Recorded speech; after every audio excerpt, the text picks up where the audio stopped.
Il Comitato Assistenza Malati Tigullio plaude all'avvio della riorganizzazione della rete ospedaliera dell'ASL 4, rammentando tuttavia che la proposta del comitato stesso risale ad almeno 3 anni fa e che, se fosse stata ascoltata, tutto il comparto sanitario del Tigullio beneficerebbe già degli effetti della razionalizzazione dei servizi. Nessuno ha ricordato questo fatto, noi non vogliamo nessun merito naturalmente, però diciamo che se si faceva quando noi abbiamo proposto questo progetto avremmo guadagnato 3 anni. Quello avviato in queste settimane è solo il primo tassello di un progetto che punta a dotare l'ospedale di Lavagna di tutti i reparti necessari per diventare un DEA di primo livello. Quando il piano sarà completamente attuato, ogni struttura ospedaliera avrà il suo ruolo ben definito e funzionale. Per Sestri Levante la vocazione dominante sarà quella di un centro riabilitativo. Ma certo diventerà un grande centro riabilitativo, c'è un progetto molto all'avanguardia,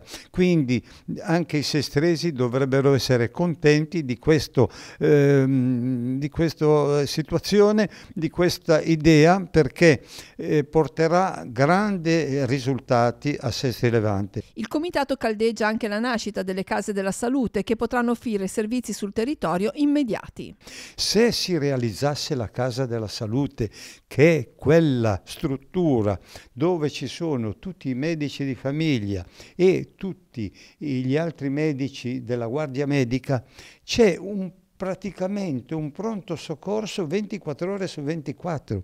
Quindi Sestri Levante avrebbe la sua Casa della Salute col suo piccolo pronto soccorso. Rapallo lo stesso, è inutile che vadano a chiedere la luna. È semplice, basta realizzare la Casa della Salute. Certo che non bisogna avere interessi politici, è questo, e quindi bisognerebbe essere astratti da questo tema.